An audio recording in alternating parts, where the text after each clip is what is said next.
করবেন আর রহমান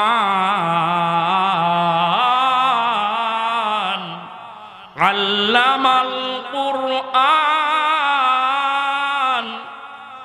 খলাকাল ইনসান আল্লামাহুল বায়ান। আল্লাহ তেলাওয়াত করে শোনাবেন শোনাবেন আর শোনাবেন। একটা পর্যায়ে আল্লাহ তেলাওয়াত করবেন ফাবি আইনি আলা ইরাব্বিকুমা তুকাযযিবান। আল্লাহু আকবার। আল্লাহ বলবেন হে আমার জান্নাতি শ্রোতারা, কোরআনের মহাসম্মেলনের শ্রোতারা, তোমরা আমার কোন কোন নিয়ামতকে তোমরা অস্বীকার করবে? ফাবি আইনি আলা ইরাব্বিকুমা তুকাযযিবান, তোমরা আমার কোন কোন নিয়ামতকে তোমরা অস্বীকার করবে? আল্লাহ এত সুন্দর করে সৃষ্টি করেছে। চোখ একটা দিলে চলতো, জোরে বলেন ঠিক না ঠিক? একটা দিলে চলতো, কিন্তু আল্লাহ দুইটা দিয়েছে। কোন ক্রমে একটা যদি নষ্ট হয়ে যায়, আমার বান্দা আরেকটা চোখ দিয়ে দেখবে। আল্লাহ রাব্বুল আলামিন মানুষের কিডনি দুইটা দিয়েছেন, ডবল দিয়েছেন। একটা যদি নষ্ট হয়ে যায়, আরেকটা কিডনি দিয়ে মানুষ বেঁচে থাকবে, কোনো সমস্যা হবে না। আল্লাহ হাত দিয়েছেন দুইটা, আল্লাহ মুখে দাঁত দিয়েছেন। আল্লাহ কত সুন্দর করে কোরআনের মধ্যে বলতেছেন, কাইফা তাকফুরুনা বিল্লাহি ওয়া কুনতুম আমওয়াতান ফাআহইয়াকুম। হে আমার বান্দারা, তোমরা কি করে আমি আল্লাহকে অস্বীকার করো? তোমরা ছিলে মৃত, আমি আল্লাহ রব্বুল আলামিন তোমাকে জীবন দিয়েছি, আবার তোমাদেরকে মৃত্যু দিব, আবার তোমাদেরকে জাগ্রত করব। আমরা ছিলাম মৃত, আল্লাহ আমাদেরকে জীবন দিয়েছেন। জোরে বলেন কি দিয়েছেন? জীবন দিয়েছেন।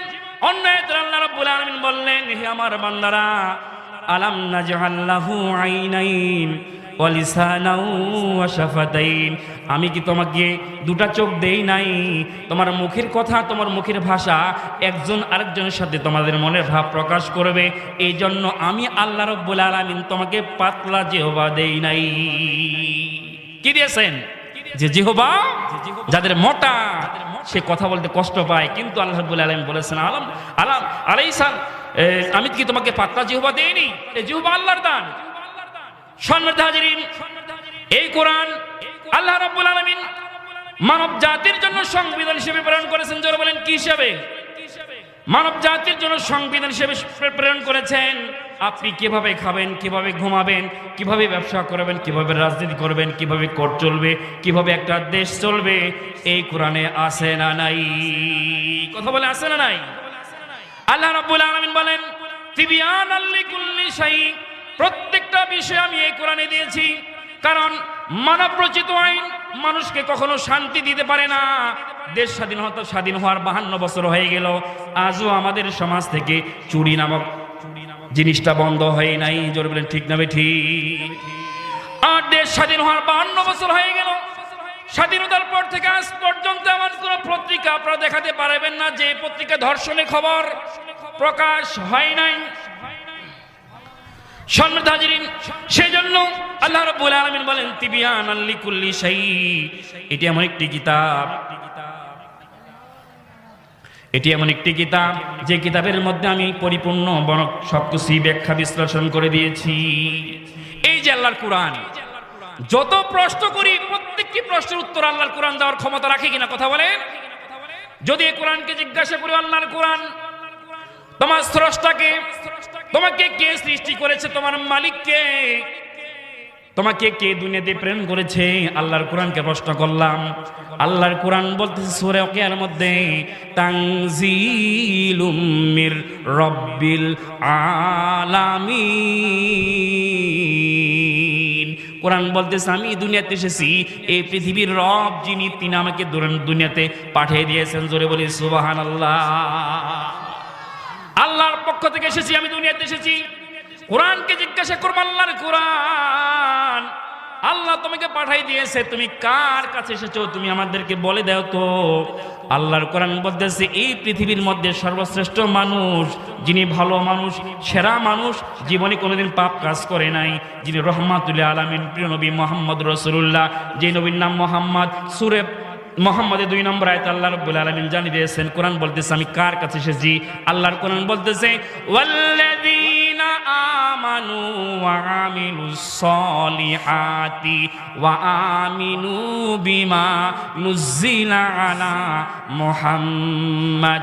ও ঈমানদারেরা, আমি যে লোকটার কাছে এসেছি সেই লোকটার নাম হলো মুহাম্মদ সাল্লাল্লাহু আলাইহি সাল্লামের উপর আমি নাজিল হয়েছি। জোরে বলি সুবহানাল্লাহ। আল্লাহ পাঠিয়ে দিয়েছে, মুহাম্মদ সাল্লাল্লাহু আলাইহি ওয়াসাল্লামের কাছে এসেছে। কোরআনকে যদি প্রশ্ন করে আল্লাহর কোরআন, বুঝলাম আল্লাহ পাঠিয়ে দিয়েছে মুহাম্মদ সাল্লাল্লাহু আলাইহি ওয়াসাল্লামের কাছে এসেছো। আল্লাহ আছে আরশ মহল্লার মধ্যে, নবী আছে মক্কা মদিনার মধ্যে। এই যে বিশাল একটা ফাঁকা জায়গা, তুমি আসলা কিভাবে? আল্লাহ এসেছিল না মুহাম্মদ সাল্লাল্লাহু আলাইহি ওয়াসাল্লাম আল্লাহর কাছে গিয়েছিল? কিভাবে তুমি আসলে? আল্লাহর কোরআনকে যদি প্রশ্ন করি, আল্লাহর কোরআন বলতেছে নাজ্জালা বিহির রূহুল আমিন। আল্লাহর 4 জন বড় ফেরেশতা, সবচেয়ে যে বড় ফেরেশতার নাম হলো জিবরাইল ফেরেশতা। কোন ফেরেশতা? জিবরাইল ফেরেশতা। জিবরাইল ফেরেশতার অপর নাম হলো রুহুল আমিন ফেরেশতা। কোরআন বলতেছে রুহুল আমিন ফেরেশতা, জিবরাইল ফেরেশতা কান্দে করে নিয়া আল্লাহর পক্ষ থেকে মুহাম্মদ সাল্লাল্লাহু আলাইহি ওয়াসাল্লামের কাছে আমাকে নিয়ে এসেছে। সুবহানাল্লাহ। এই কোরআনকে যদি প্রশ্ন করি আল্লাহর কোরআন, বুঝলাম জিবরাইল এসেছে। তুমি পৃথিবীতে সর্বপ্রথম কোন দিন আসলে? দিনে আসলে না রাতে আসলে? সেই মাসটার নাম কি? আল্লাহর কোরআন বলতেছে হ্যাঁ, এর প্রশ্নের উত্তর আমার ভিতরে আছে, তোমরা কি জানতে চাও? আল্লাহর কোরআনকে প্রশ্ন করি, হ্যাঁ আমরা জানতে চাই। আল্লাহর কোরআন বলতেছে আমি যেই মাসটাতে আসলাম সেই মাসটার নাম হলো রমজান মাস। জোরে বলি কোন মাস? রমজান মাস। শাহরু রমাদান আল্লাযী উনজিলা ফীহিল কুরআন। আল্লাহু আকবার। আল্লাহর কোরআন বলতেছে আমি রমজান মাসে আল্লাহর কোরআন দুনিয়াতে এসেছি। কোরআনকে প্রশ্ন করলাম, আল্লাহর কোরআন রমজান মাস এসেছে, রমজান মাস 30 দিনে বিভক্ত, রহমত মাগফিরাত নাজাত, প্রতিদিন দুনিয়াতে এসেছো নাকি?